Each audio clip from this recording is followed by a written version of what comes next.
Welcome to the Suicide Monk, and I am your host, and my name is Britton. Today we're going to be speaking with Michael Moulton. He is from M2 The Rock out of Dallas, Texas. He specializes in addiction, and incredible conversation ahead. We talk about his road to recovery, how he ended up in recovery and being in prison and almost completing, taking his life a few times and being miraculously pulled back away from that, and then finding through another miracle upon miracle being released from prison when he was in there with murderers and gang members and stuff like that, and he's just a street kid having struggles. So it's a great conversation. Sit back, relax, and enjoy this wealth of knowledge, especially in the addiction field and recovery, and how he takes people through that, and kind of what he's, what he faced in his own life. So you're going to hear from the other guy that works here in just a second, just for a little disclaimer. So with no further ado, let's get to it. I just wanted to remind everybody that before we start our conversation that we're not doctors and therapists. Some of the people that I do speak to are doctors and therapists, but we're here to share our experience, not necessarily give advice, but share those things that have worked for us and how we've transferred pain into passion and purpose. So that's one of the things I just wanted to let you know, that although there are professionals on here, I am not.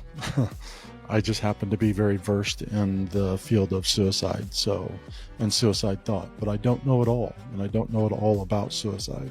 So these experiences have taught me a lot over this course, and so I just want to let everybody know that, and remind you that this is a channel for information and learning, and maybe you can apply some of this to your life. So if you do find value in some of the conversations that you find on this channel, by all means, all links will be down below to support them or the Suicide Monk in the mission ahead. So thank you for joining us, and let's get to it. We'll see you on the good side. Peace. Yeah, so you have, is this a radio station that you have? So I used to be on iHeartRadio. We can talk about that, drive home traffic for 2 years. And then I went to a TV studio, news station, and did the show there. I was doing it 5 days a week. I mean, we were, oh, wow. Yeah, 5 days a week. And now we branched off, and then I started speaking, pivots started happening. And so now I do the show from here. And now we are in negotiations that the studio, they want me to come back and, that be the mothership of doing the show in this TV studio. So, I mean, we're literally in the middle of conversations as we speak. So that's awesome. Yeah. That's amazing. With iHeart? No, this is called Real News Network. Oh, okay. Now we're on iHeart's, podcast.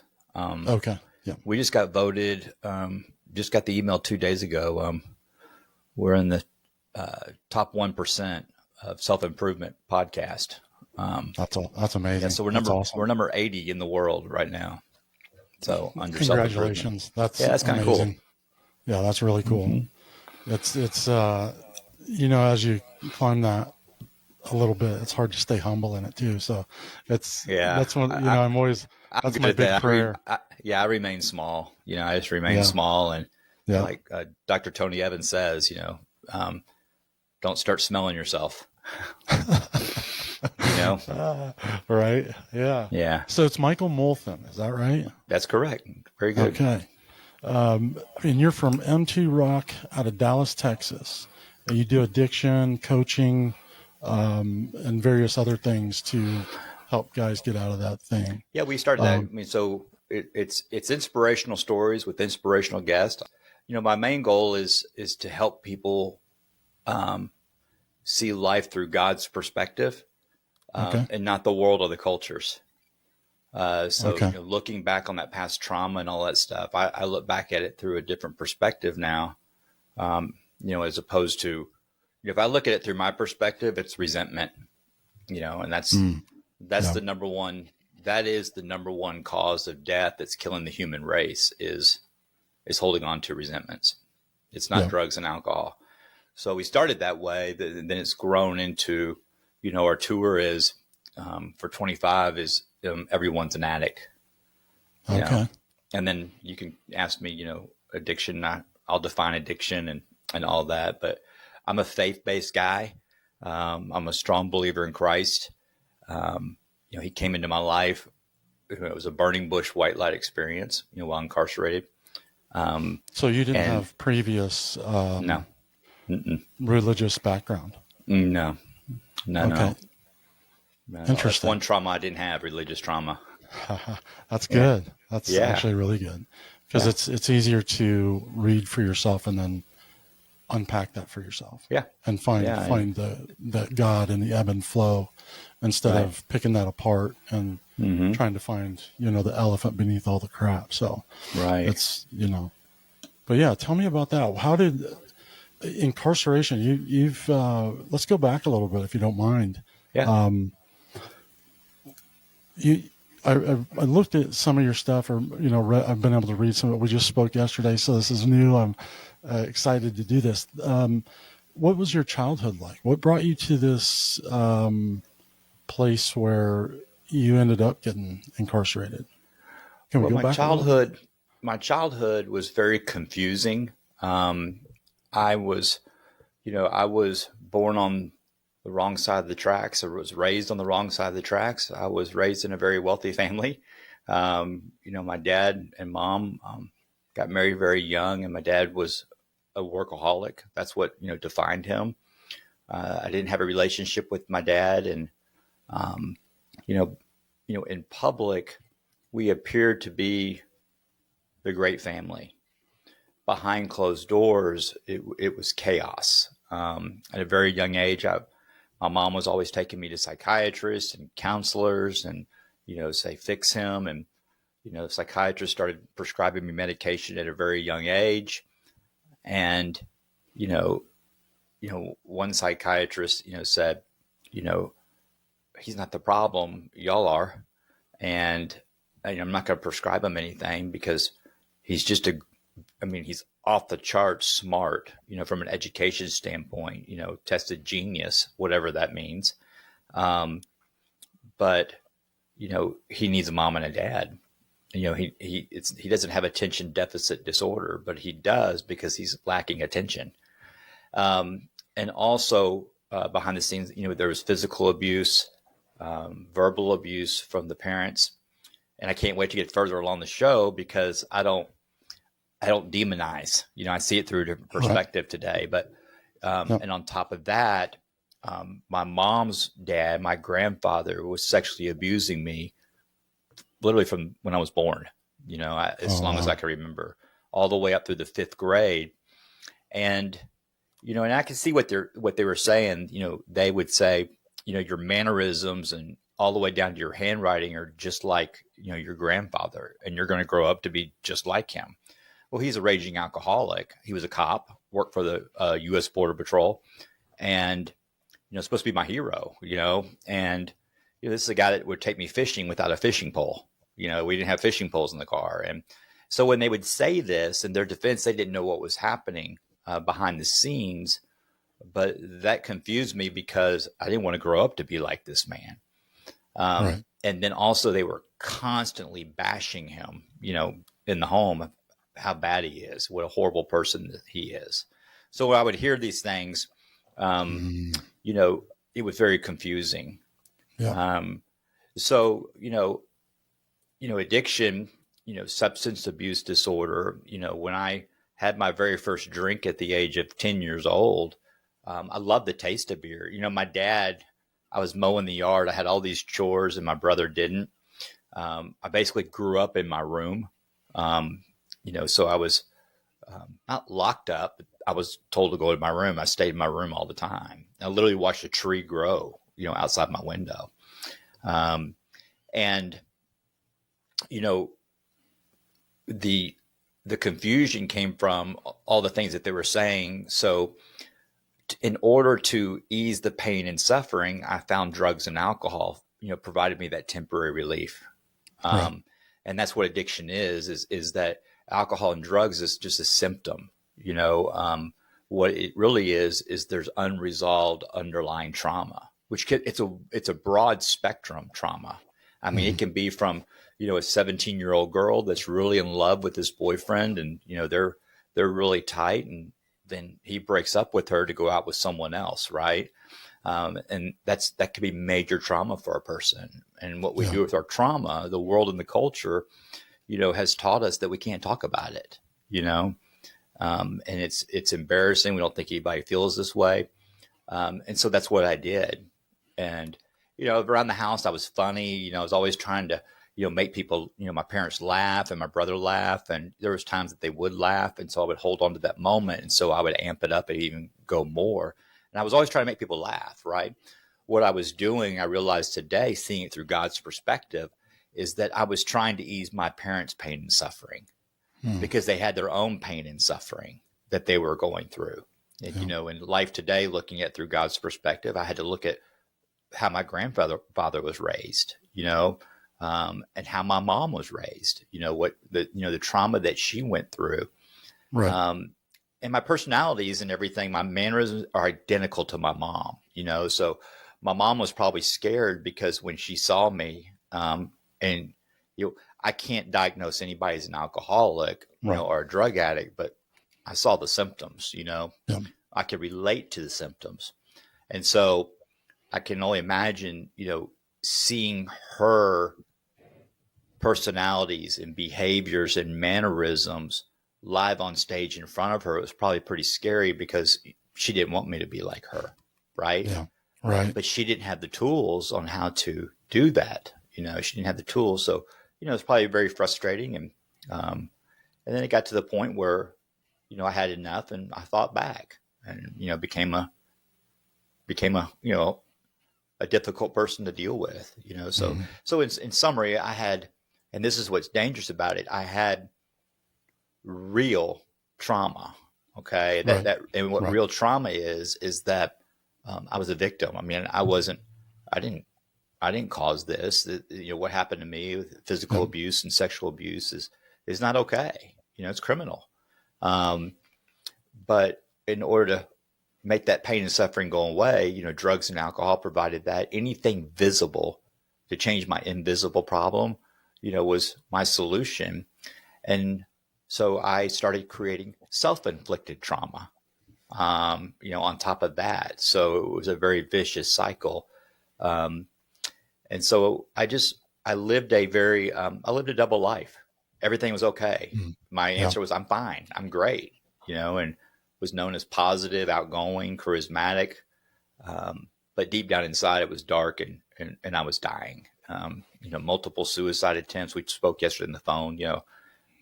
real suicide attempts, not, Right. Right. not telling anybody, but having it planned. And then sometimes the suicide attempts were, you know, quick decisions, radical. Okay.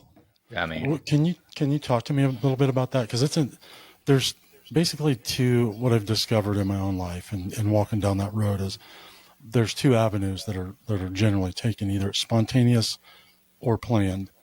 And generally planners aren't spontaneous because there's meaning behind the date. uh-huh. But there are these moments I had on my own journey of like terrifying, like I was like, oh my gosh, I don't even know how I made it through that.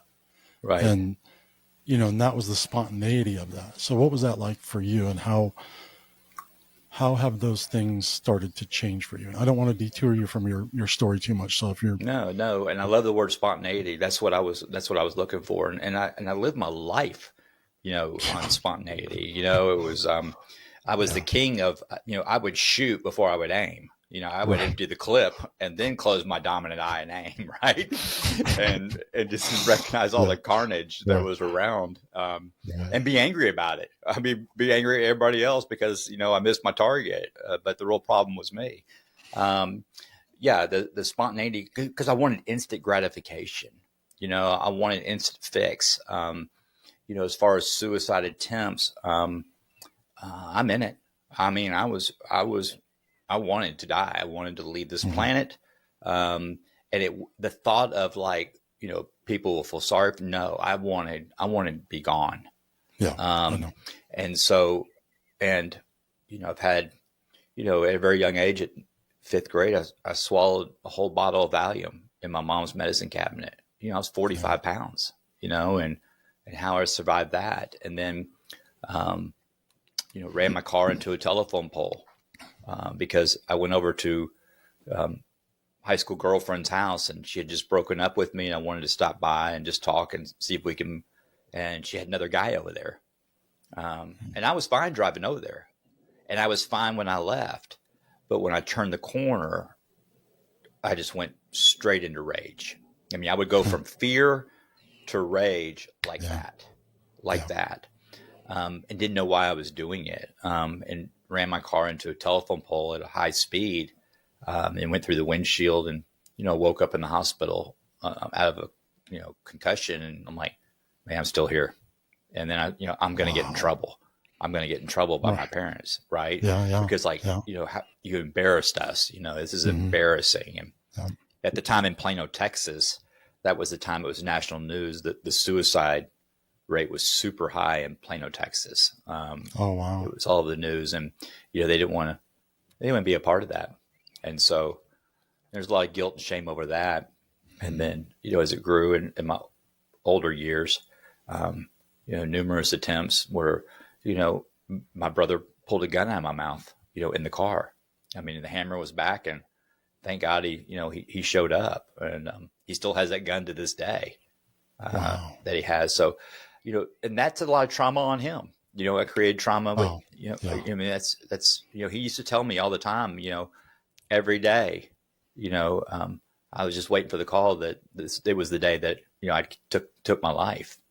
Yeah. And so, and needless to say, with my addiction, as it got worse, it was just suicide. It was a slow burn. I just didn't care if I died. I didn't want to live. But, growing up, at age of 9, my dad said, go start a company, turn the cartoons off and said, go start a company. And I'm like, what? So all I knew was work, and I loved to work, and I loved to make money, and became, I was a very good golfer, growing up, and I grew up in the country clubs. I grew up in the men's locker room, very nice country clubs. And I grew up in the men's locker room surrounded by powerful men. And those are the men that raised me. They liked me. I had the gift of gab. I was a good golfer, and they taught me how to gamble. They taught me how to play cards. They taught me how to drink, and they were teaching me how to die, and so, I became one of the most well-known high-end luxury home builders in the Dallas-Fort Worth area, and well-known across the country.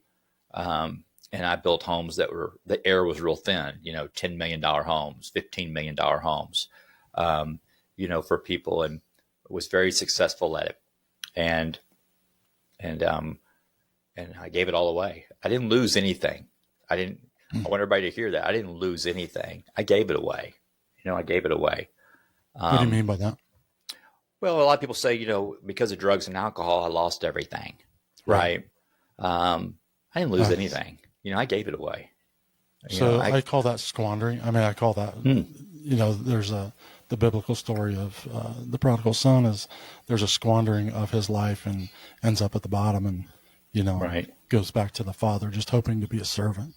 Right. Is opened with welcome arms. So that's interesting. I love the way you put that. Because to me, I've squandered, and that squandering, there's language behind that says I've failed. So I love the way you put that. Thanks. Thank you. In my home building career and all that, I used to speak, people would have me come speak about real estate.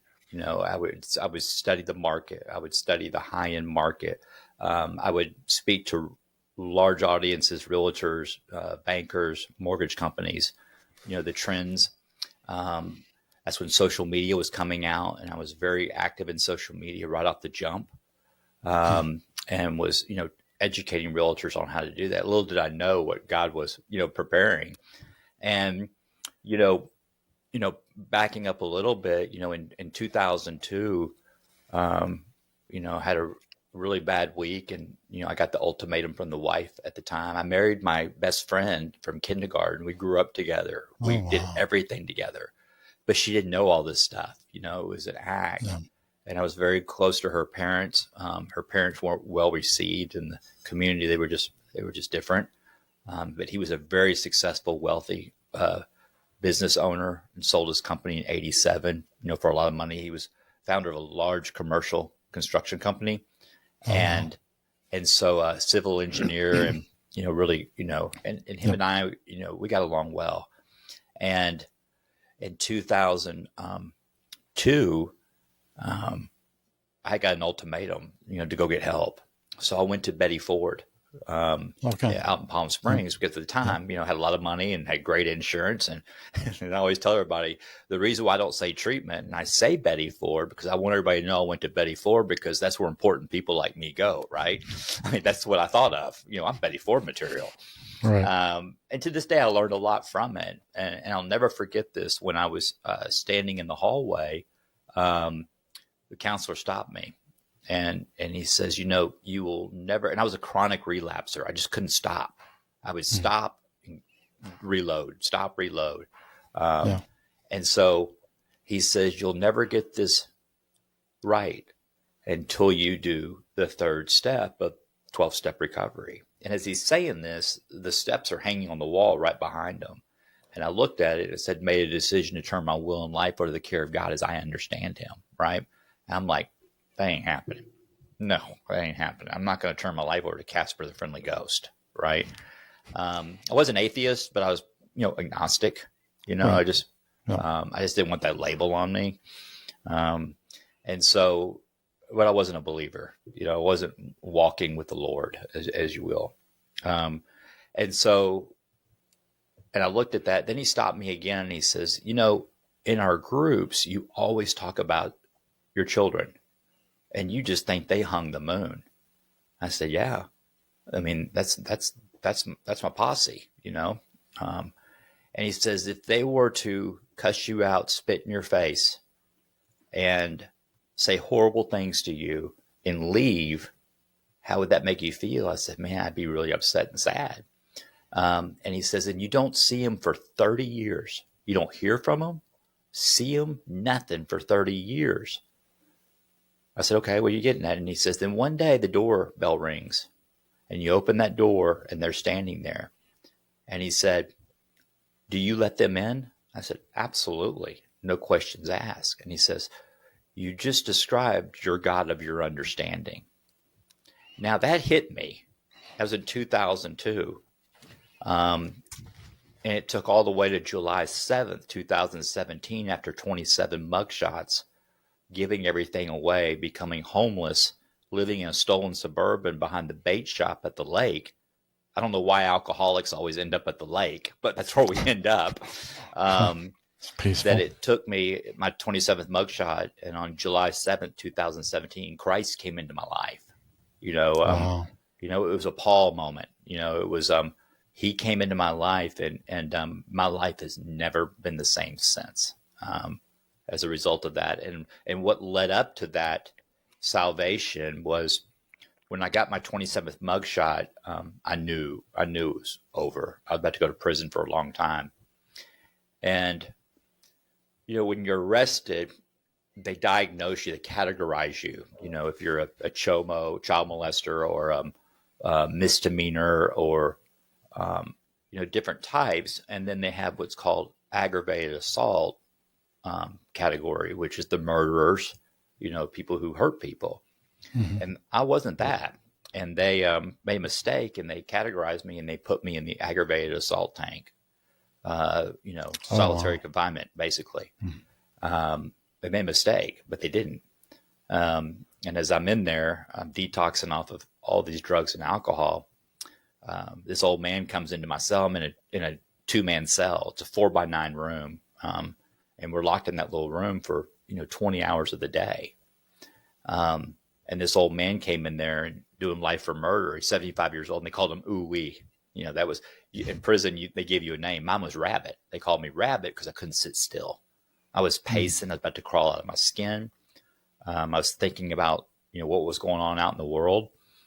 And he saw that, and he told me to sit down, and he says, "Hey, look out, Rabbit. You're doing hard time." I said, "They're going to chew you off the bone." Of course, I'm the minority. I'm white and proper. Mm-hmm. All right. So they think I'm either gay or a cop. Okay. Right. Right. And so there's eyes on me. I got jumped, one time when I was locked up. I got my tooth knocked out.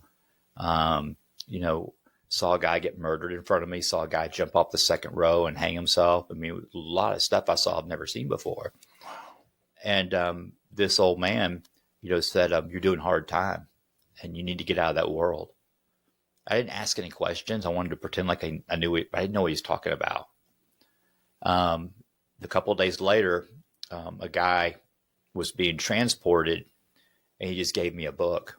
And it was a book called Detours by Dr. Tony Evans. He's a well-known pastor here in Dallas. And I just threw it on my bunk. And we asked, he says, "What's that book?" And I just said, "Well, it's Detours by Dr. Tony Evans. You want to read it?" He says, "No," but he says, "I love me some Dr. Tony Evans." He said when he was a young man that when Dr. Tony Evans started the church, he used to drive around in his van or pickup truck and literally pick people up to bring them to the church. It was an A-frame building here in Dallas, very small. Man. As you know, now today it's a huge church, a huge membership, over 20,000 people. And so wow. He would be walking on the street, and he had polio. So he's always dragging his leg. And he was strung out on heroin. And Dr. Evans would pick him up and bring him to church. And he would do it because he would go and eat donuts and look at the girls, right? And he'll never forget that, what he did. And here we are with this book. And so he said, "Yeah, will you read it to me?" And I'm like, "Well, why?" And he says, "I can't read or write." Eventually, the whole tank, 45 men, none of them could read or write. None of them. All the tanks I've been in, these guys were smart, man. They were hustlers. And I mean, they knew what they were doing. And but for some reason, this tank couldn't read or write. And so I just started reading it to him. I said, "Sure." And he would fall asleep. But as I was reading this book, it was a story of Joseph, of betrayal and abandonment. And we know the story. And if people are watching or listening to this, I challenge you to study the story of Joseph, because we can all relate. And as I'm reading this, it started making sense to me. I said, I can relate to this. What's cool is 4 days went by. And I wasn't anxious. I wasn't paranoid.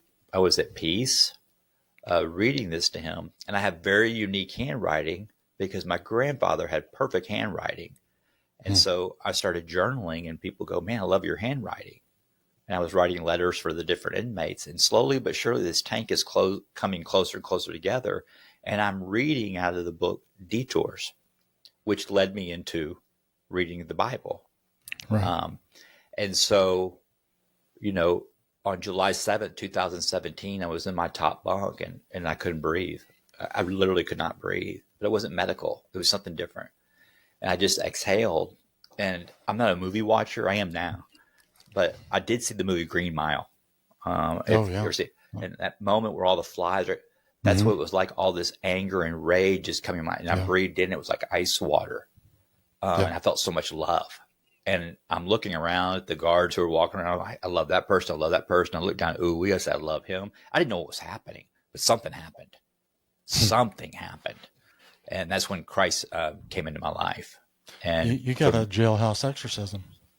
Yeah, that's exactly what it was. Yeah, exactly what it was. And then then I was sentenced to another 2 years in prison. I was transported 300 miles away. I was put in another rock and roll tank, and it was a train. I mean, the tank I left had come together really close. The guards were just amazed, right? And the next tank I was transported to was the same one, rock and roll, And so I'm in there, and I'm just mind my own business and just reading. And I'm not this jailhouse preacher. I wasn't reading scripture or anything like that because Right. I was just learning. I didn't know what I was getting into. Um, and so as I was sitting there by myself, doing me, this inmate comes up and he says, "Hey, I like your handwriting. What's it say?" And I go, "Well, it says this, He goes, "Well, what are you reading?" And I told him I was reading. He goes, "Can you read some of it to me?" And I said, "Why?" He says, "I can't read or write." And so I looked at God and I said, "Wow, I see what you're doing, you know?" And, as I'm reading and, I didn't know how to pray or anything like that. And I just go back of the book, back of the Bible, Living Recovery Bible, and the New Living Translation. Thank God, God put something easy to read in front of me, the New Living Translation. And I went to back, like, how do I pray? It turned me to Matthew 6, the Lord's Prayer. And I'm reading it. But here was another awakening is that, and I wasn't angry. I'd forgiven. It was just removed from me, right? And I read Matthew 6:14 and 15, and it changed my life, and it says, this is my translation, it says, when we forgive the ones who have hurt us, okay, the next verse 15 says, God's going to bless your game. Right. Once I forgave, okay, I invited God to perform the supernatural. And I kid you not, it was probably 2 or 3 days later on October 13th, 2017, they came over the intercom and said, "Michael Moulton, bunk and junk." Wow. And we were 3 all days after you got transferred? No, 3 days after I read Matthew 6:14 and 15. Gotcha. Okay.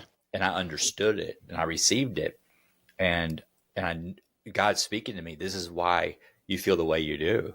And he says, I'm about to bless your game. Now, I'm not sitting in prison, like planning what I'm going to do, because I still got time. I got 2 years left, right? No. And so I was accidentally set free. First time ever. And they had to literally, and even the guards knew it. They go, this is not right. He's signed. I mean, he's en route to the Bradshaw unit. And they literally had to push me out of the prison. And that's the first time I looked at God and I said, what do you want me to do? And through thoughts and feelings, he told me to walk. So I made the journey 300 miles back to Dallas to turn myself in. And Judge Jennifer Bennett said, she saw the transformation. She's glad that I showed up. And she also heard through other inmates that came to her saying that this guy had changed their life. And she heard it was me. And she says, I don't want to get in the way of that. And she set me free, and said, go pay it forward. And so I didn't know what that meant. So I'm homeless. I went to the Salvation Army and was sleeping on the floor. And then I thought I'd go check on my dad.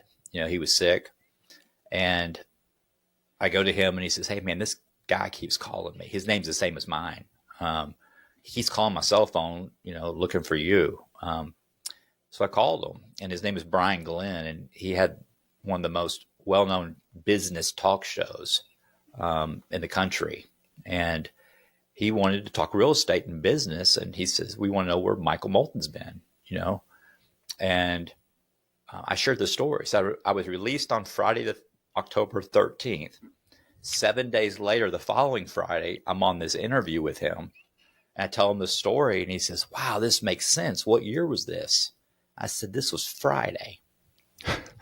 And so when this happened, the local media got a hold of it. iHeartRadio, there was a talk show there. They had me come in, and I walked to the studio. I didn't have anything, So I walked to iHeartRadio. I do this interview. Then they offered me a spot to do drive home traffic. And so I just started doing a talk show on self-improvement and recovery, and having guests on. And in fact, in 8 days, it'll be our 7-year anniversary from our very first show. And wow, congratulations. And here I am today. That's amazing. I didn't plan any of this.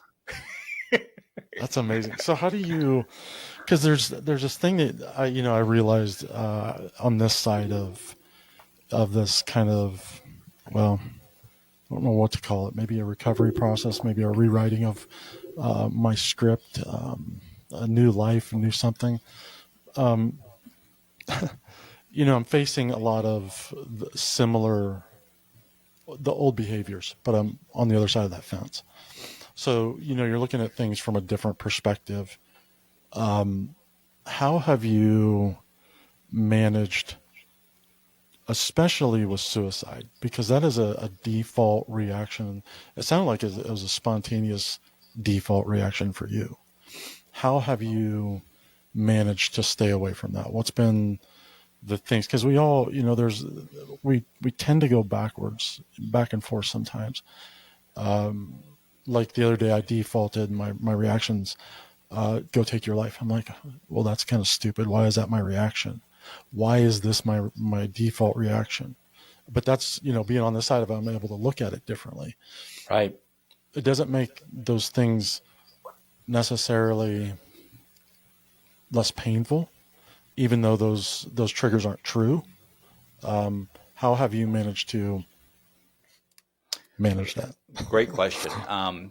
Here's like, I love what I heard you say is that you crossed that line, and one of the things I'm really grateful for is that when those behaviors start coming up, for the first time in my life, I recognize it.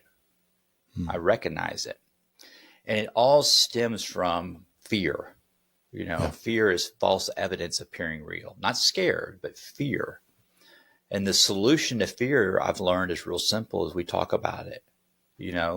So I have a mentor in my life, a man that I've been working with for the last almost over 5 years, and I just pick up the phone and call him, and I'm in fear of stuff. Has the thought of suicide entered my mind in the last 7 years? It has. It has, because what I do is, it's a ministry. You know what I mean? And my old life, and when I really get in trouble, if I start comparing, because comparing is the death to contentment, Yeah.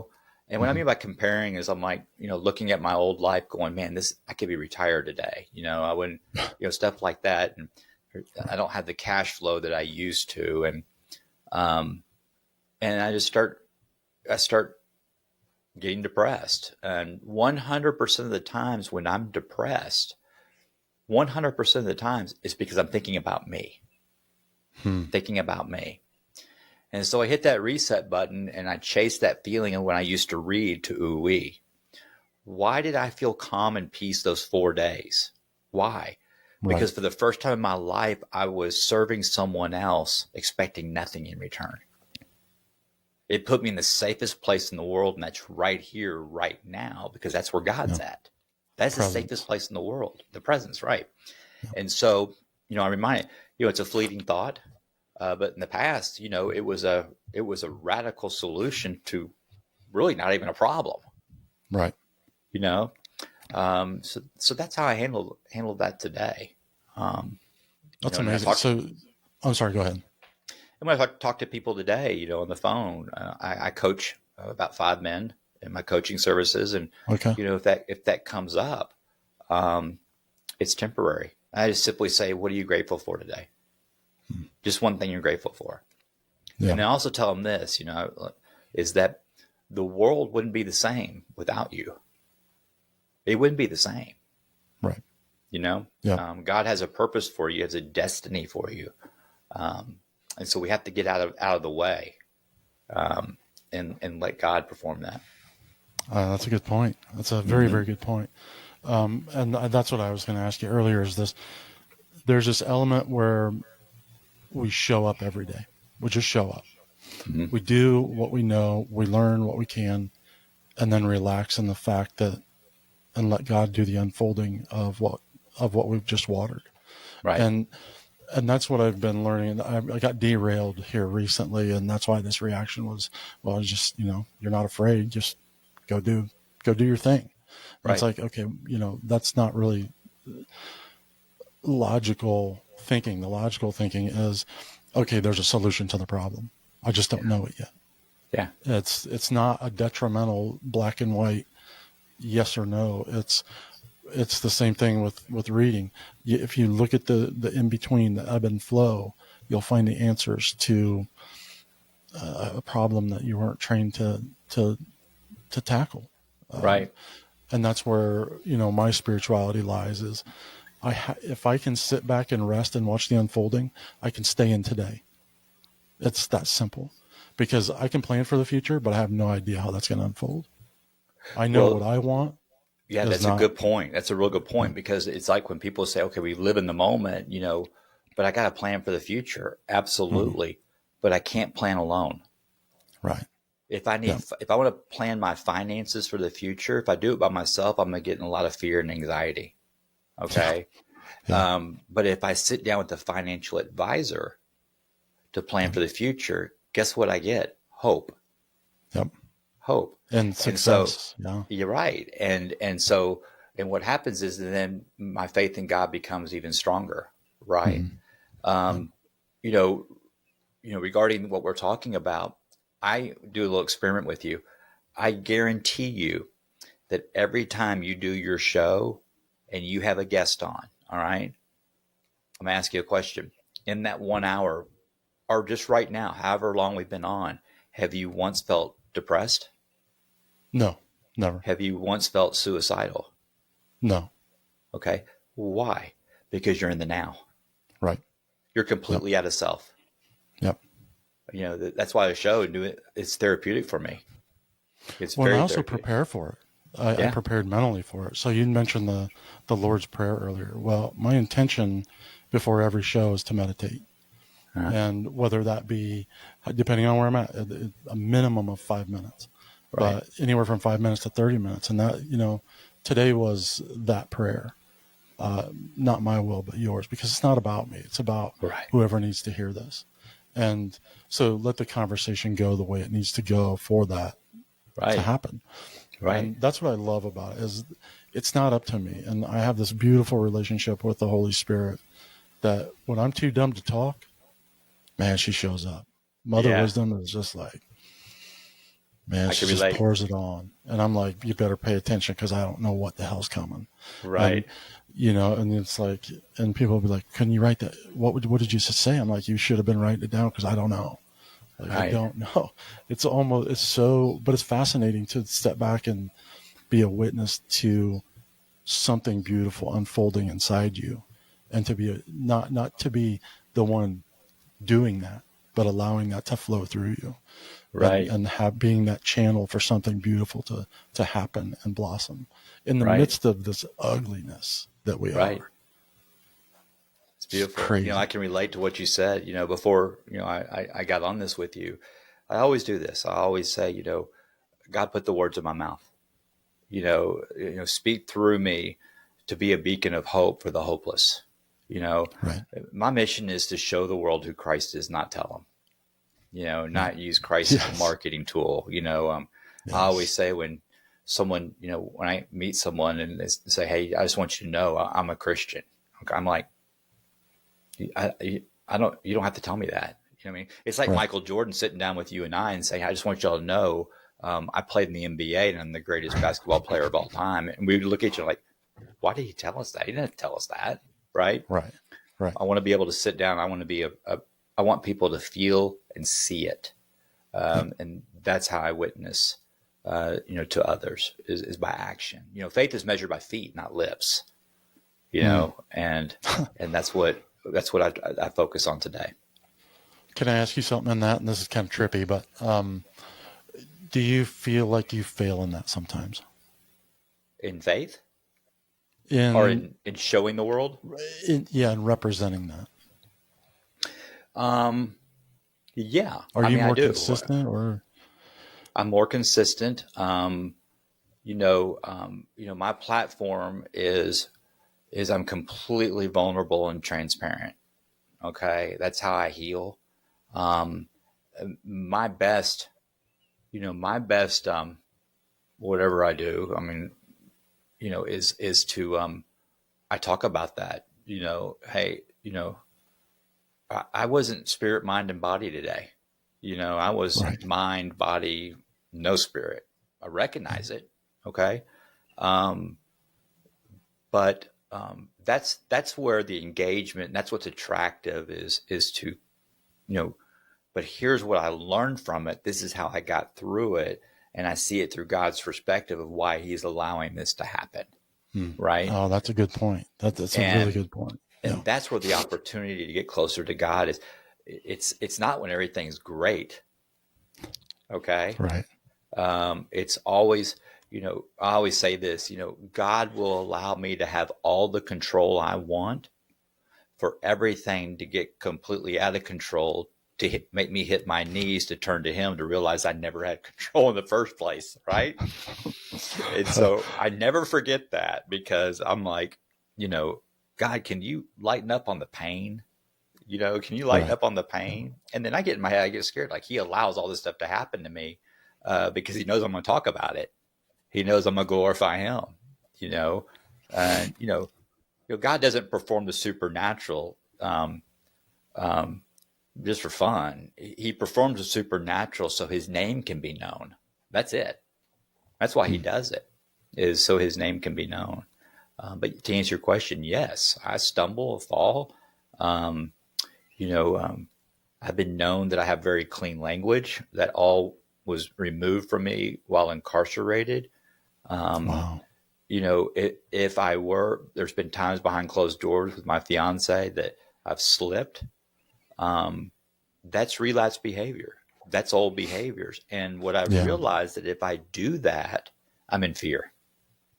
I'm crying out. See, that's what I'm working. I'm working on my language right now, and people are like, "Well, it's not that big a deal." I'm like, "But it is to me, because it's my representation, to me, and then to others." And that's what I want to, and it's really hard for me because I grew up with a trucker's mouth. I still have it, still fumble with it every single day. But I'm just so there's these things and these prayers that I'm like, why don't you just lift this mouth for me? I'm like, don't cut my tongue out, just lift, this language, because our language is very important in how we represent who we are. It's not lift the language. It's a symptom. God, please remove my fear. Remove my fear. I give you my fear. And then the language goes away, and I learned this. Everything I'm sharing, I've learned seeing it through God's perspective. When I was incarcerated, I'll never forget, I was saved and just doing me. I'm a very quiet person. I'm an introvert, blows people away. I'm a very, very private person. And so they were in the chow line. We were getting our food, right? Guys are cutting up, just doing them. And I'm sitting on my rack eating. And these two guys came in and said, "Hey, look out, Rabbit. Apologize for our language. We didn't mean to disrespect you." And I'm like, what? And so they left, and so I'm thinking about this, and I'm like, wow, I didn't even notice it. I'm not cussing anymore, right? Yeah. And then as more and more I thought about it through God's perspective, okay, that's when it hit me, is to go show the world who Christ is, not tell them. I wasn't this jailhouse preacher. I was just doing me. People were coming to me. And so that's when I realized that we show the world who Christ is. So I was a witness to these men just by my action. And I'll never forget that. Yeah, that's the story of Christ right there. He didn't go out and say, blah, blah, blah. It was like, I just love you for who you are. And, you don't have to live this way. It's an invitation. Right. Well said. Yeah. And so it hit me. And then I looked more into that, more into the cussing. And I don't have anything against cussing. I don't. I mean, I don't judge. Who am I to judge? But what's interesting is that when I was looking at it, I was like going, God removed this defective character from me. And then I realized that looking back, cussing, and I was trying to fit in, I was trying to be cool or be, all these different things. It gave me power. But at the end of the day, it was a result of unresolved fear, crying out for help, because cussing would change the way I felt. Right. And so, backspace to what you're saying, those are the things when I start doing that, I recognize and I go, okay, something's off. And what it is I'm spiritually unfit.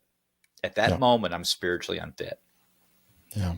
As opposed to pausing, getting my popcorn and watching the movie that God has got right in front of me. Right. Yeah. 100%, man. That is 100% right there. We worry about so much that we can't control. We do a lot that we can't control. Quit worrying about what you can't control. Watch the Right. beautiful unfolding. That's Right. the beautiful part about staying in today and watching the things happen. As I Hmm. step back and I look at my frustration or my derail, my little bit of a derailment, I'm like, well, my sight is averted. That's it. I've just turned my head. It's not that, like, I've just taken my focus just a little bit off. Right. And although it took me days to get back there, I realized the value of staying centered once again. Like, it's not my first rodeo, but once again, now I know what it is to be 100%. So that is my drug now. Right. I'm looking for that and that connection. I find that through meditation and prayer and word and just positivity and my language for myself and how I present it to the world. And Right. it's an amazing process. And I'm still new at this. This is, Hmm. all this stuff is, I've been working and downloading all this information, this good information for 44 years. And it's finally starting to compute. The Yeah. puzzle pieces are starting to finally get put together. Love that. Um, how is your relationship with your family now? Uh, I have forgiven them. Okay. I'm at peace, but there's no relationship. Okay. They've gone their way, and I treat that as a boundary. I respect it. Mm-hmm. But if the phone rings, I'm answering. You know what I Yeah. mean? Yeah. The phone rings. There's no resentment on my side. There's no anger, Mm-hmm. nothing. And I've forgiven my grandfather, and I've accepted the role that I played in that situation. And that confuses people. Like, wait a minute, you played a role in what he did to you? I sure Yeah. did. Let's talk about that I a little did. I bit. played a role in it, and the role that I played in it was I chose to hold on to the resentment. Mm-hmm. Okay, that's the role I There you played go. in it. And after Matthew 6:14-15, and when I truly forgave him, God performed the supernatural. I'll tell you a great story. I went to speak at an event, and it was this big high dollar treatment center, and I was kind of blocked. I was been on the road a bunch, and it was in Texas, so I drove to the event, and I pulled in, and it was one of the guys into self. I wasn't dreading it. I knew it was going to change once I got there, and I go in there and I go immediately to the bathroom because I had to use the bathroom. And as I go in the bathroom, there's two wall urinals, and then there's the stall where you shut the door. So I walk in there, and there's a guy at the wall urinal. There's one wall urinal open, available. And my whole life, I always locked the bathroom door behind me. Never showered in front of anybody. I never did slumber parties. This body dysmorphia, that I was struggling with, Mm. and it's a symptom of sexual abuse. And Yeah. there was a guy in the stall, with the door shut. So I waited for him to get out, to go in there, to go number one. All right. And shut the door and lock it. Habit. It's just what I do. And I recognized, I was like, man, am I ever going to, get over this? But I didn't know what I was going to speak about. So I told God to put the words in my mouth. And I literally walked in the room with all the people in there, and they had this big whiteboard, grease board. And I literally shared what I experienced in the bathroom, that I've experienced my whole life. And I drew the bathroom, laid it all out, Mm-hmm. painted the picture. When I got finished, and I talked to him about forgiveness and all that, when I got finished, there's a man on the front row crying, and he hugged me and he says, "You saved my life. You changed my life because I didn't even think anybody else thought that way." And that's when I learned that that's a symptom of sexual abuse, just one little Mm-hmm. symptom, right? Yeah. Um, I'm driving home, and it hit me as I'm processing, seeing it through God's perspective. I'm like, wow, as a result of forgiveness, God's using my grandfather and Mm-hmm. our story to help people, to help this person. I'm not on a campaign to, kill child molesters. I mean, is it wrong? Right. Absolutely, it's wrong. Right. But when we look at it from a different perspective, and so it really hit me. I'm like, wow, this is really cool. 2 weeks later, I'm getting thousands of emails, thousands from Wow. inmates all over the country, from jails and prisons all over the country. And come to find out that gentleman that was touched, his dad or family member is the CEO, president of Securus Technologies, which is government telecommunication, FBI, jails, prisons, White House, private communication, right? And so he saw the transformation in his son. And so he put Into the Rock podcast on every tablet and every prison and jail in the entire country. So the inmates will hear this show, and they hear all this show, all as a result of forgiving my grandfather and sharing the story of hope and forgiveness to this one man. And look what happened. And so, and so we don't know who we're dealing with.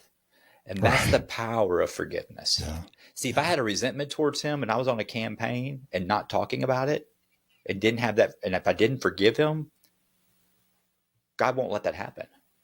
Right. Yep. But as a result of that, look what happened. Yep.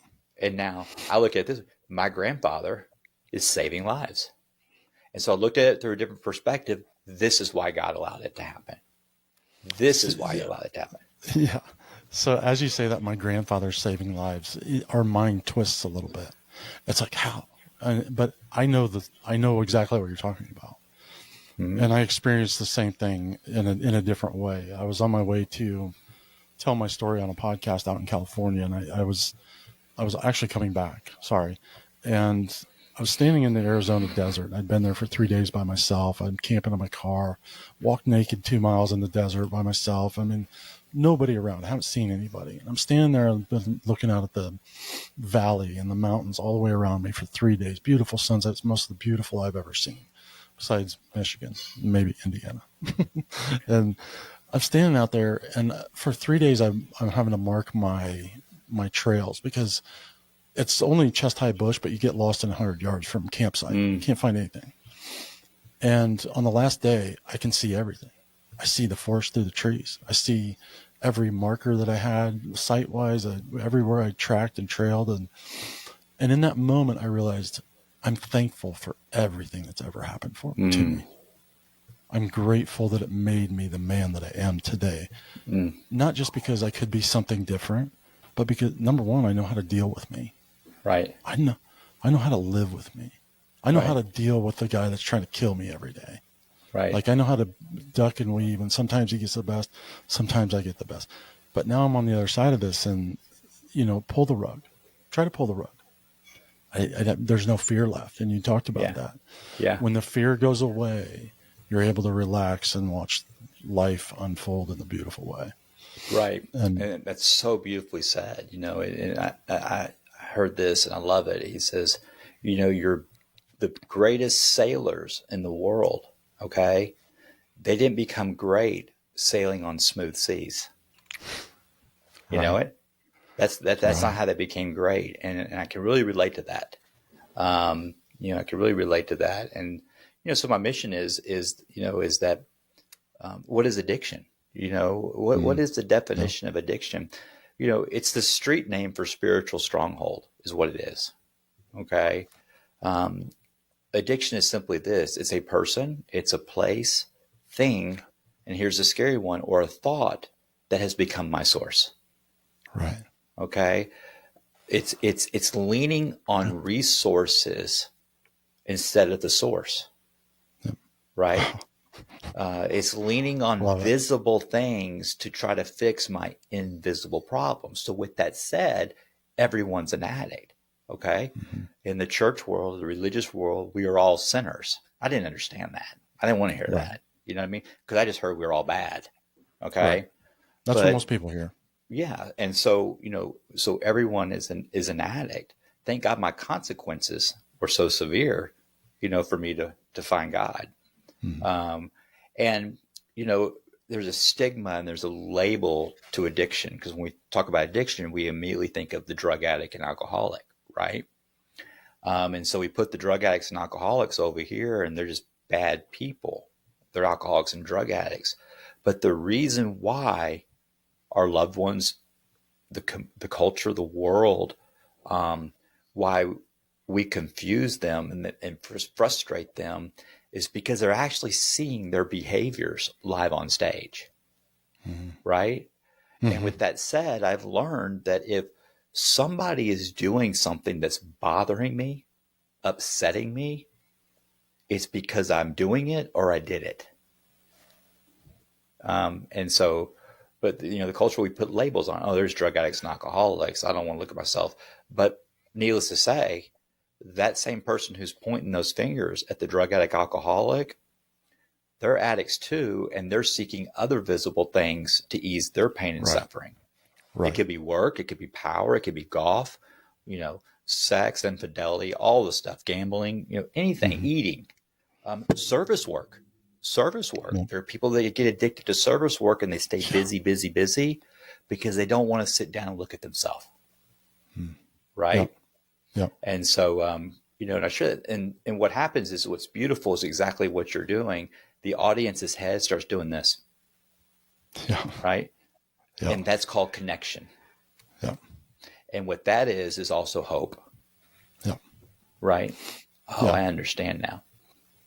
And their solution. That's the hope, is that we relate. Now there's somebody that's going through it that has actually working through it. Right. That has tools that I might be able to use some of those. Right. We may not have all the tools, but we have some you can borrow. That's the beautiful thing. That's right. I just give away what was given to me. If I make it up, we're all going to prison. You know what I mean? Right. But I just share, I just tell people about the great movie I just saw, and we get excited, go, oh my God, I'm gonna watch that. We'll even text our wife, say, hey, we're watching this tonight because, he said that this was great. I didn't ask what it cost. I didn't ask anything about it. It's just because I believe this guy, and it's a great movie, Yeah. So how did you tell your story before? Was it more of a victim, when talked to people or somebody asked, or was that an open book for you back then? Or? No. Mm-mm. Okay. No, I was trained as a kid. When we leave the house, everything's great. Yeah.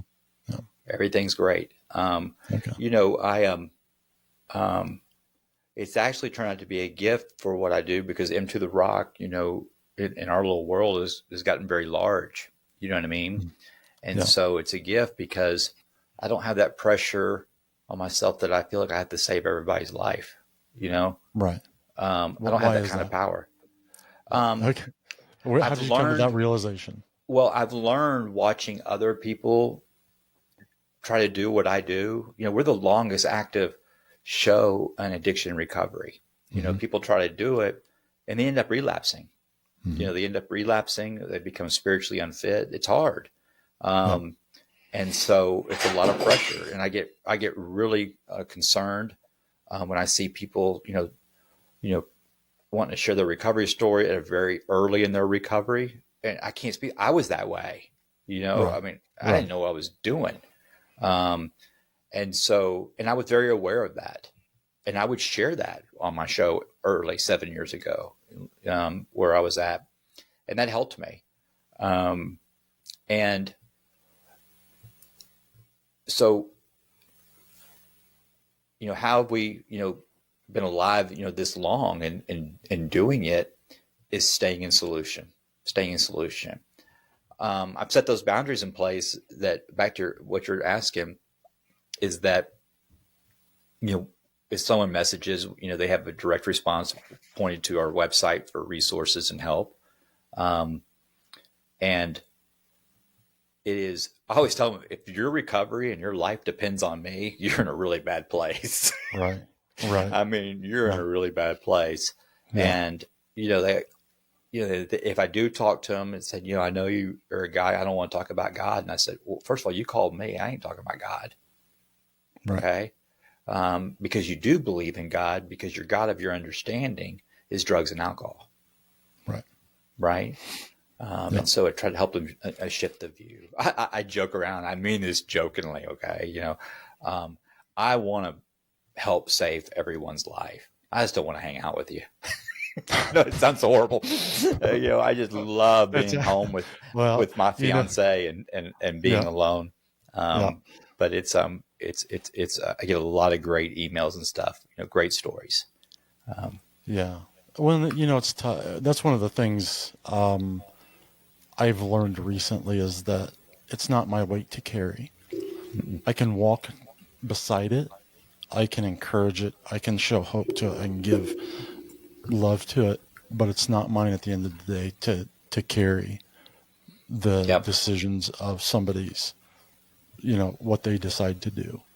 They either will absorb that and apply it to their life, and when they're in their hard spot, they'll remember you and that voice that's whispering in their head, or they'll let it all go. And I can't control that.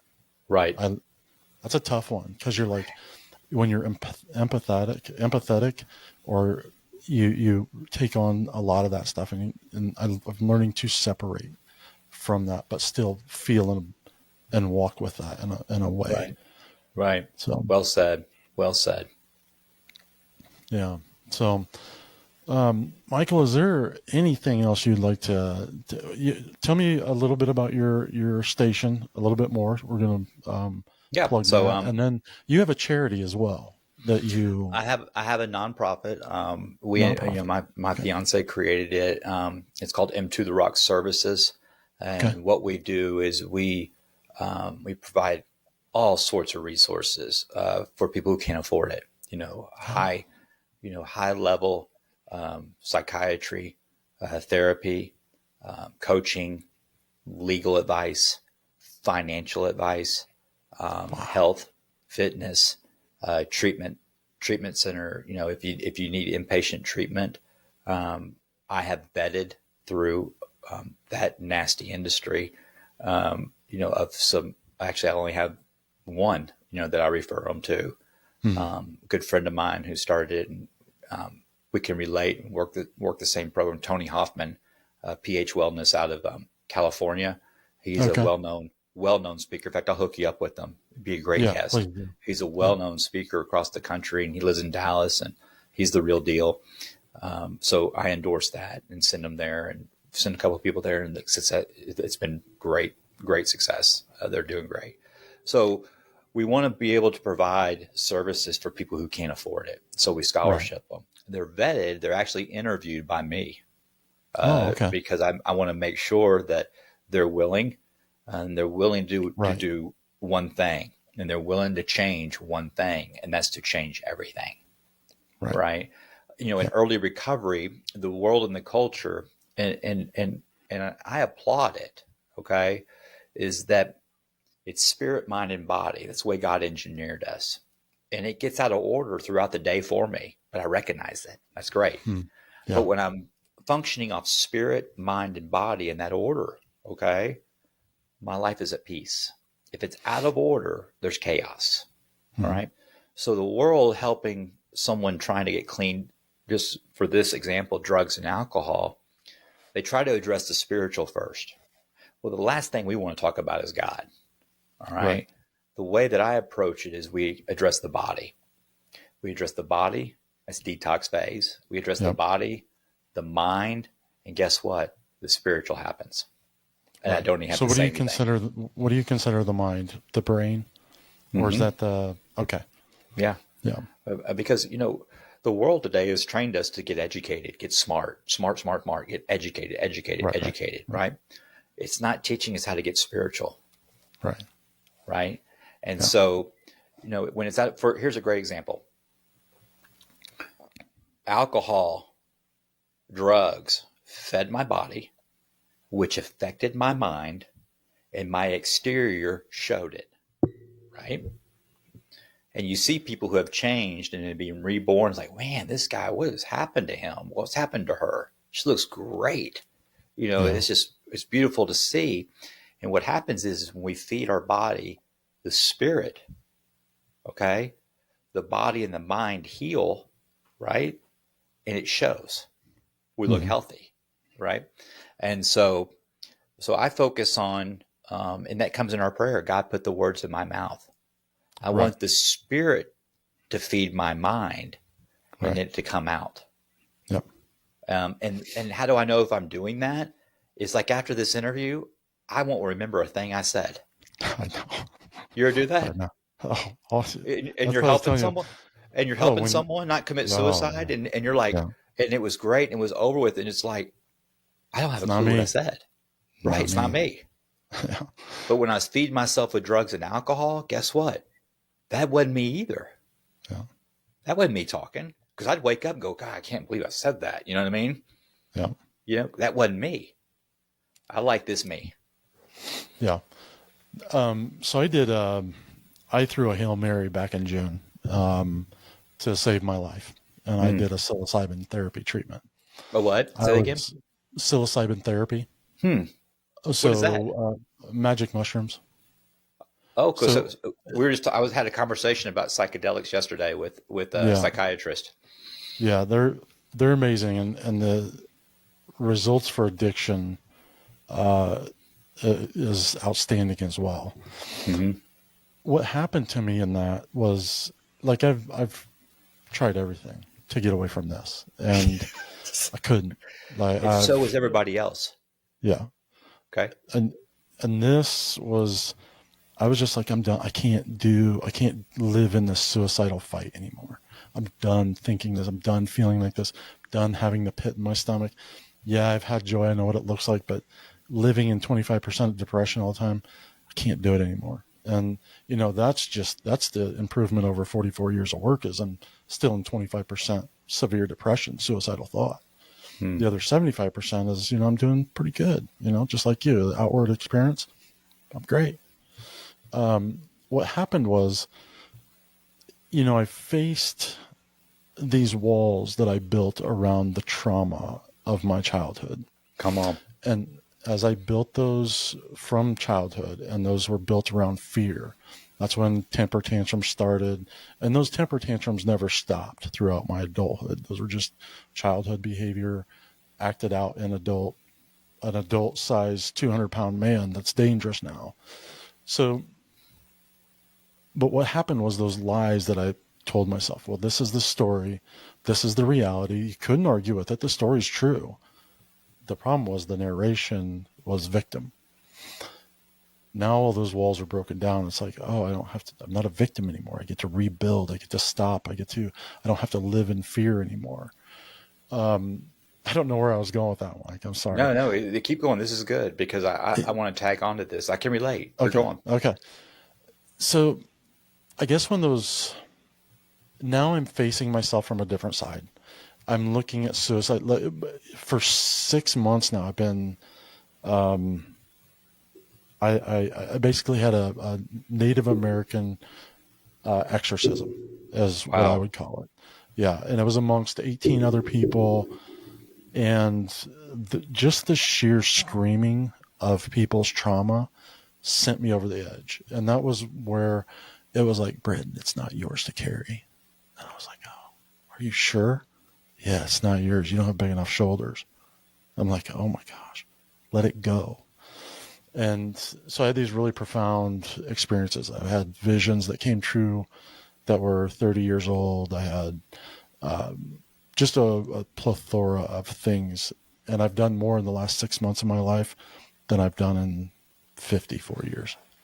Like I had things on my bucket list that I never knew how I had on my bucket list, all because I'm not in control anymore. I'm not orchestrating the outcome anymore. I'm not pushing for something that I think is best for me anymore. I'm That's bound to beautiful. nothing. Yeah. That's beautiful. It's God is the director. We're the actors. I'm not the director of my own show. And I say that so beautifully, and it sounds great. Okay, and I mean it right now. Right. But the day's not over. Right. Right. Remember, I said God will allow me to have all the control I want to remind me that He's God. Yeah. Okay. And that's what it took in my story. I'm not unique. My story is no different than anybody else. It just, for some reason, it creates some engagement. But it took me, to hit really rock bottom to realize that all the times the rock at the bottom was God. And guess what I did? I stayed at the bottom. I stayed next to the rock. Yeah. And He sent men to help me to pull me out of the bottom. And you know who these men were?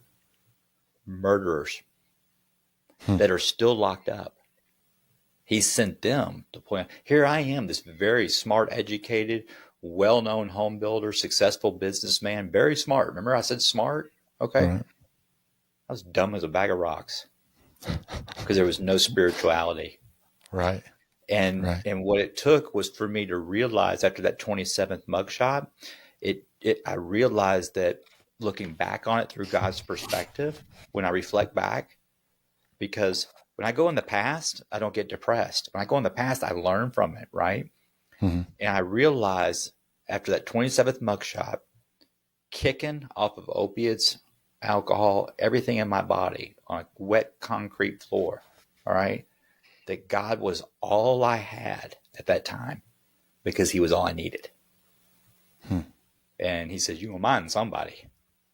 And Yeah. that's where I really, we're all chosen. Anybody who's watching this and listening, you are chosen. That's correct. And there's a plan for this. Is not what I designed my life to be, is to be doing this.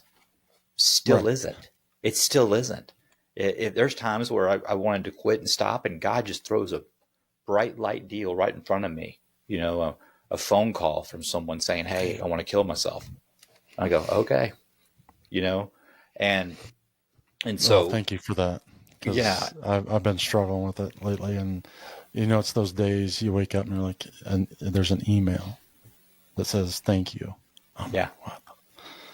I just want to quit today, but not that's now. God. That Because is this God. is your passion. Okay. And what we do is that once we forgive ourselves, Britton, this is what I found. Once I truly forgave myself, okay, which took a long time to do, that's where the freedom came. And guess what? Now I look at it, my trauma is a gift. Mm-hmm. My trauma is a gift. Yeah. And so And it is, yeah. it's about just literally, I just share solutions that are working for me on things that used to baffle me. Yeah. Yeah. I work with some people and a lot of times we struggle with the very thing that is actually probably our biggest asset. Mine happens to be suicide. I understand the thought process. I understand what's behind it Me too. in various aspects. And you do too. You also understand alcoholism and the avenue and what that does. And like, but there's people with like OCD or anxiety or I have a friend who struggles with I want to be careful here, just something, an affliction. And I'm like, this is probably your greatest asset because it's so much a part of you. It's just perspective on what that looks like to you. Right.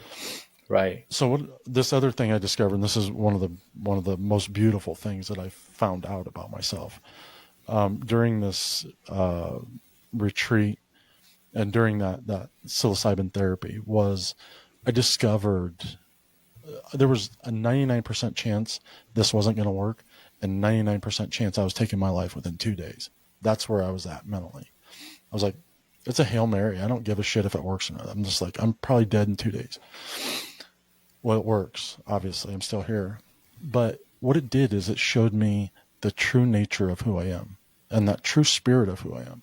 So that thing that I was before I was ever stripped of in this life, when I was a baby, when I was in the womb, when I entered into that spiritual journey into this world, whatever you call it, before anything was stripped from me, I found the boy that was born. And that is, it's a kind of a Peter Pan story. You discover the boy. I've lost my marbles in the meantime, but now I've discovered how formidable I am as a man and how wily and fun and charismatic I can be as all those things. And it really, and this is what I think is what if we can see what other people see in us, we'll see the true nature of who we are. Mm-hmm. Are you an angry person? No, I act out in rage. I act out in anger. I act out in frustration. I act out here, here, and here. But is that my true nature? Well, no, that's not actually who I want to be. That's all fear-based reaction. That's My right. true nature is this. So this true nature of Britain is I'm kind, I'm generous, I'm this, and this. All these good things. Well, that allows me to give myself grace, because even when I act out, I'm like, okay, that's not really who you want to be. So don't beat yourself up over it. Just let's learn now. You Right. have an opportunity to learn now. And that has been probably one of the most beautiful things that I found out about myself, as I finally saw what other people saw in me. Right. Right. I totally get that. And that's very healthy. Mhm. And that is seeing it through God's perspective, not Britain's. Yes. You Yes. know what I mean? And that's Yeah. where the gift is, and that's where the freedom comes. That's where the depression goes away. That's where the Yeah. suicidal thoughts go away. Yeah. It is, people, when I do talk to, and I talk to men only, if a female does reach out, friend and all that stuff, I let them know that my fiance is here on speakerphone. Mm. That's Nice. just my boundary. But when I, talk to men that are dealing with major depression, like I used to, and, they say, okay, well, get up and exercise. And that's right. Mm. Your diet, go hang out with some friends and all that stuff. No, I can't get out of bed. Right. What I always challenge to do when I talk to them, it says, this is what I want you to do. I just want you to text two men. Just text two men saying, hey, I was just thinking about you. Hope you're having a good day. That's it. And expecting nothing in return, right? And just that simple action right there from the science part, okay, kicks the dopamine. Mm. It gets us in the conscious part of our brain instead of the subconscious part of our brain.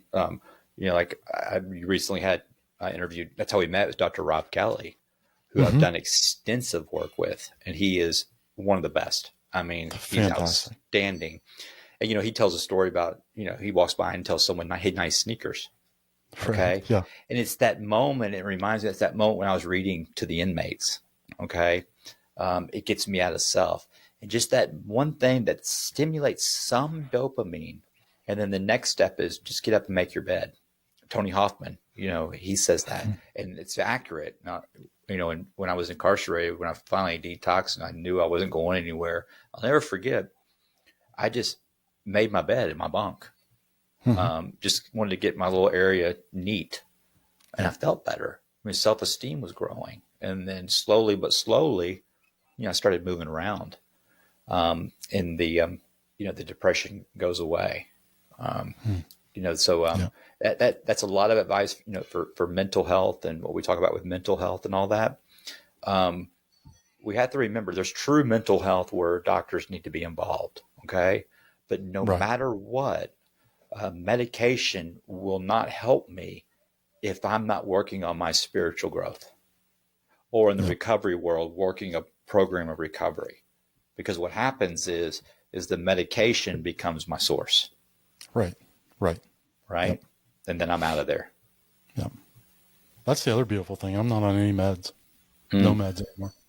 that's No awesome. depression meds, nothing. It's, yeah. I mean, I went to fight for my life. I didn't leave anything on the table. I don't know if it's the Irish blood in me or what, but I was like, fine, you want to go to war? Let's go to war and let's do it. And I can relate. I got my butt kicked, and it was the best fight I was ever in. And the, I mean, I'm giggling like a little kid, just like I loved getting beat up by the Lord and Mm, shown who I really was. Because like, you're mm, not what you think you are. mm. I'm like, oh, wow, I guess I'm not, Yeah. you know? Yeah, And my mentor, his name is Ray Wiley Hubbard. You may have heard of him, famous singer songwriter, um, and his mentor was Stevie Ray Vaughan before, and he just passed. He's just a wealth of knowledge, yeah, and so just I talked to him this morning, and I talked to him probably 2 or 3 times a day, and he's just got the funniest sayings. He just goes, Michael, just remember this: people don't wake up in the morning thinking about you. You know what I mean? It's like yeah, I get in my that's head, awesome. and it's like Right. people don't wake up in the morning thinking about you. Okay, he says you have a hula hoop around you. Just focus on what's inside your hula hoop, and it's just Right. boom. I just feel better. You know what I mean? Yeah. Yeah. Well, it's And all the it's so little true. tools. Yeah, Yeah. it's just those little tools. Is life simple? It really is. Yeah. It really is. If I'm operating spirit, mind, and body, I'm Gucci. Right. Do you know what I mean? Yep. But when that's out of order, and listen, I want everybody here, it gets out of order every single day, throughout the day. Yeah. Throughout the day, it gets out of order. All right. But I recognize it and I reset. Um, we talk about prayer. My prayer is in the morning. I don't have a standard prayer. Anybody's watching to listen to this, I don't know how to pray. Just have a conversation. Just Yep. start out by just saying, whoever you're God, God, keep me sober today. Amen. That's it. That's a real prayer. Prayer is not a ritual; it's a relationship. Right. And I love that. Thank you. one of the prayers that I say is that, God, I don't know what to pray today, but here's what I do know. You know exactly what's going to happen in my life today. It's almost like a question: why do I pray if He knows what's going to happen today in my life, right? And I say, you know what's going to happen in my life today. Please help me accept it and see it through your perspective, not mine, Yeah. so I can share the experience on Britain's show. So I can share the experience with someone else of how you're performing the supernatural in my life. That's awesome. And so, and it's just a prayer. I like to write. I write quotes. I'm almost finished with a daily devotional book that I'm writing, and it's called Today I Nice. Realize. And everything starts out, hey, check this out, family. Today I realize, that that us men, fathers, we should never underestimate our role as a father, husband, or a leader, because the people who are watching, especially our family and our children, never underestimate your role as a father, because our children's view of Christ largely depends on their view of us. Ouch. Right? Ouch. That'll get you on it. Yeah. Make you think. Yeah. Yeah. And so it's these are the things that God feeds me, that I love alone time. I love being alone. I told you I'm very private, but I have to be careful. There's a difference between isolating and being alone. Mm-hmm. Right? Isolating can get all the way down to the ethics, and you know what? I don't know if you can relate to this. Sometimes when I get depressed and angry, I know I'm doing it, but I'll stay there because it just feels good. Do you know what I mean? did this the other day. I Yeah. literally did the same thing. I was like, God, I don't want to talk to you today. I'm pissed off and I just want to be left alone. I like it here. I'm comfortable. And it was like all day I didn't hear a thing. I'm And like, is my brain silent? I was like, that's a real prayer. yeah. You know what I And mean? I was like, That's a real prayer. but it was respect. What it was surprising to me is, I'm usually replaying tapes when I'm in that mentality of depression, and things are keeping me there intentionally. Like that tape is just, and all it was frustration. I wasn't replaying a tape. I heard the voice wasn't going off. Like all it said was, you can stay here as long as you want, but eventually we'll have to deal with it. Hmm. And that lasted about 10 minutes after I heard that. I was like, okay, well, this isn't really any fun anymore. So let's deal with it. And then I started looking at it different. Yeah, there you go. You start looking at it through his perspective. Yep. And then what happens when we do that? Well, then you have a smile on your face because you start to understand how much you really don't have control. And spirituality is a real valuable. It's your pot of gold for a lot of people. For me, it happens. I feel fortunate enough to have ventured down these many different roads spiritually and ended up where I love. Right. And what I understand and what resonates in my soul and my one body. thing is that, I hear God through people. I hear God through people. And I learn more about God listening through people who are not believers. Okay. God uses everyone to do his work, even Satan. Remember, listen, God every day taps Satan on the shoulder and just says, hey, I just want to remind you, I made you. Right. Right? I can take you out. But he needs Satan for his name to be known. Right? Okay. And so He can't outplay God. Why do you say that? Because there's going to be some questions on that. I know the answer, but why do you say that? Well, I mean, it's written in the Bible. Everything has to go through God. God approves everything before Satan can do it, right? And he allows these things to happen to give us the opportunity to turn to him, And we eventually will when the pain gets bad enough, right? And that's what I mean by that. If there was no Satan and everything was rainbows and bunnies, okay, I wouldn't be talking to God. It goes back to what I said. It goes back to what I said earlier. I mean, it's great to believe in God when everything's great, right? Yeah. But in the book of James, it says, consider it pure joy when things are falling apart.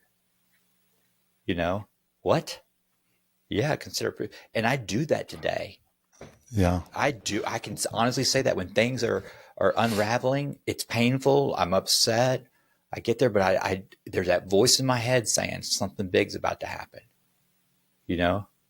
Something big. He's training us for the next stage of our life to pursue his destiny. And this touches on the greatest obstacle, but learning phase of my life is that, where was I going with that? It's a faith-based issue. I forgot where I was going with that, Michael. Sorry. I'm all lost in thought and prayer, and that's all right. Just going through the whole scenario. I love talking about this stuff. Well, you mentioned the word faith. Okay. Right. And so when I work with people and talk to people, we don't talk about God or anything like that. And I go, can you go the rest of your life without drinking alcohol or doing drugs? I'm like, man, I don't know. I said, okay, I can relate to that. Can you go the next 3 minutes without using or drinking? Yeah, no problem. They immediately, it's like before I could get it out of my mouth, it's like, no problem. I said, that's faith. That's faith right there in something invisible. Yep. And it kind of plants that seed, right? So I have to sometimes really dumb it down to the ridiculous to get me back on track. Yeah. Right. Yeah. Sometimes let's pretend God knows what he's doing. Right. See, when I'm worrying, tripping, okay, what I'm really doing is I'm telling God he doesn't know what he's doing. Exactly. Right. Yep. I'm telling him he doesn't know what he's doing. And it's all the result of fear. I want to land this with something I want to share with you because we were talking about fear, right? Okay. Yep. So fear, and I speak on this, fear is an opportunity.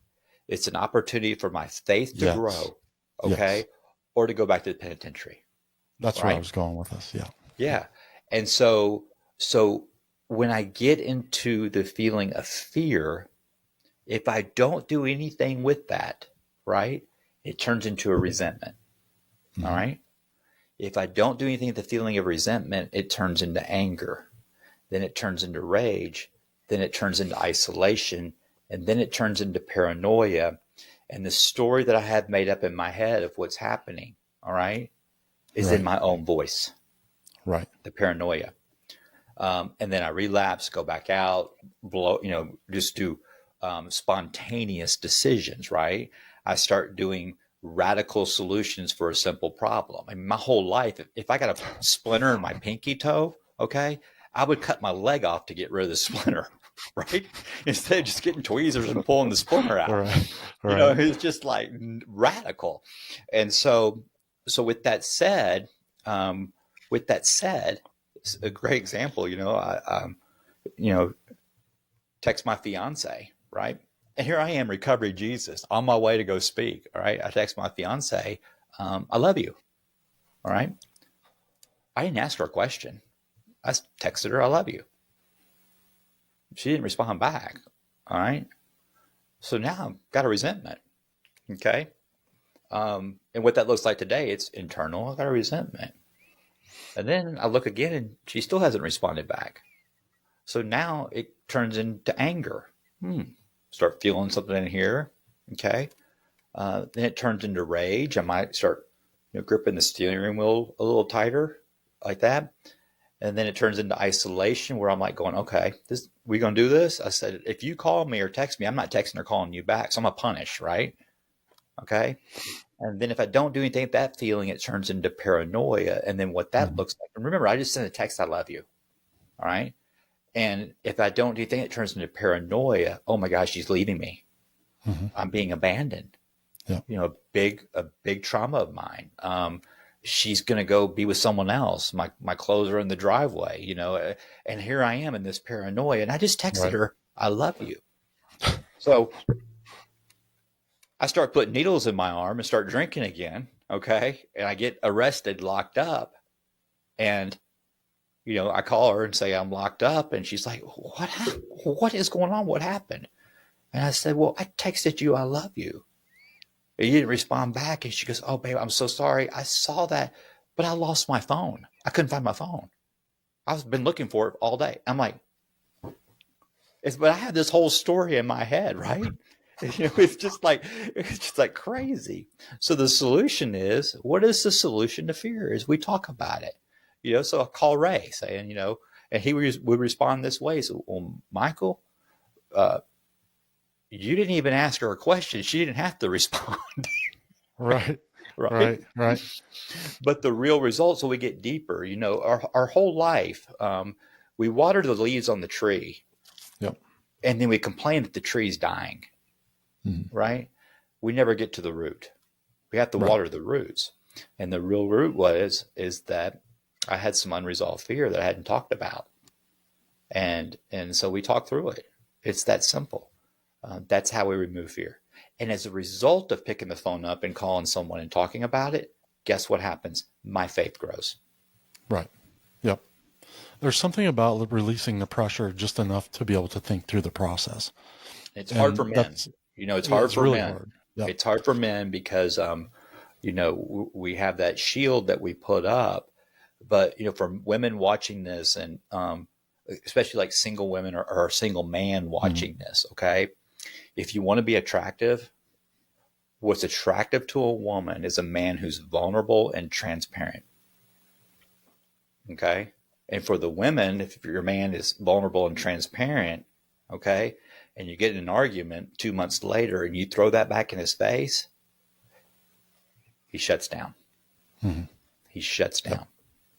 And so it's this chemistry in the bond. But that is the most attractive thing to the human race is vulnerability, your true authentic self, and transparency. Yeah, I agree. And I applaud you for that. You do the same thing. I watched a couple of your stuff last night, and I was super stoked for this. You're the real deal.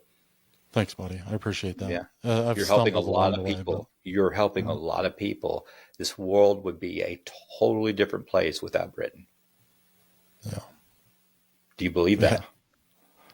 Those are tough still. You know, compliments are very, very difficult. And I haven't really dug into that, but I just try to say thank you still and move past. Say thank you and receive that. And, you know, a guy taught me, he says, instead of beating ourselves up with the baseball bat, try a feather. Right. Yeah. Right. Yeah. There's this, we're going to get off here in a second, but I want to leave you with this, if that's all right. There's this epiphany I had not long ago. I was in heavy meditation and prayer and just kind of struggling. This is where I was going with this earlier. There's something about the suffering that is worth its weight in gold if we lean into it and embrace it and learn from it. So, and that goes back to biblical readings of Christ and how he walked, and there's purpose in walking in the dirt and waiting for your food and to see who will give it to you in the next town, and this element of financial brokenness that creates an incredible amount of faith, because if you haven't been able to build it, then you have to pray your way through it, per se. Yeah. So I learned that valuable lesson in that brokenness, that there's something about that. But through that, I was going through this. I was like, I was in kind of a tussle verbally with a friend, and I'm like, well, what does forgiveness look like? And so I started looking at it from God's perspective. I'm like, well, what he's asking. So I started looking at like the Lord's Prayer. I'm like, he's asking me to forgive somebody. What does that look like? Well, forgiveness is forgiving the thing that just happened. Okay, well, that doesn't seem like enough. I'm like, so what's the rest? Well, grace. What do you mean grace? Well, give them grace to be who they are right now for everything. So I'm looking through this and I'm like, okay, so I can forgive and I can allow grace. And then and then the Lord's like, then you got to ask for forgiveness. I was like, what do you mean? Not from me, from them, for your part. So, oh my gosh, okay. So, and then you got to give yourself grace. I'm like, what? For being who you are. And then ask me for forgiveness and allow me to show you grace for everything that is. I'm like, wow, that's a whole different perspective of forgiveness and grace for Britain. I Right. was like, wow, that's, that helps me. There's a trinity of that grace and forgiveness. And I don't think I could have forgiveness without that grace of allowing somebody to be who they are right now. I'm not changing. I don't get to change that just because Right. I forgive them. Right. I like that, and I speak on forgiveness a lot, how to forgive and all that. And for me, my personal experience is the sooner that I accept the role that I played in the situation, Yeah. okay, Yeah. the forgiveness is already in motion. Some things we don't forget, but we don't have resentments towards it. And then once I accept the role I play in it, and then I look at their life, I look at what they've gone through, and I look at it through a different perspective. There's a lot of freedom there. There's a lot of freedom there. It's we love receiving forgiveness, right? Yes. But asking for forgiveness, what we're asking for is forgiveness. Okay, if they don't forgive us, that's on them, Right. right? Right. That's on them. There are some situations where we can't ask for that forgiveness, whatever the situation is. Like, if someone is, having an affair with their best friend's wife and all that stuff, and later on they, go in and say, hey, will you forgive me? I've been having an affair with your wife, and he didn't know anything about it. I mean, that would harm someone, right? Right. But that's where a mentor comes in, where you Yes. literally write a letter to that person, read it to your mentor, and then shred it. There's situations like that. But, as soon as we accept the role we play in it is where we find the true freedom for me. And that's where the forgiveness comes in. And then we are giving God permission to show us grace. Yep.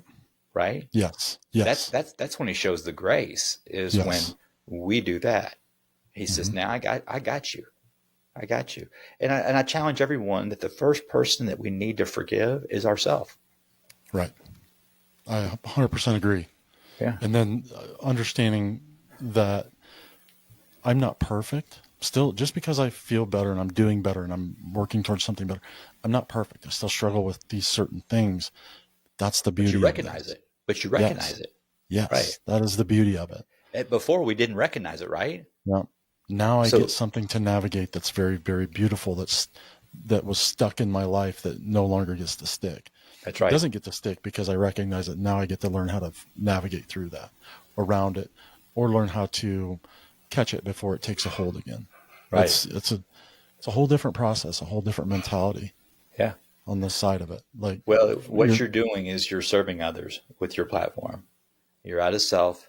I'm willing to bet that if you're like me, this is not about notoriety, the numbers, and all that stuff.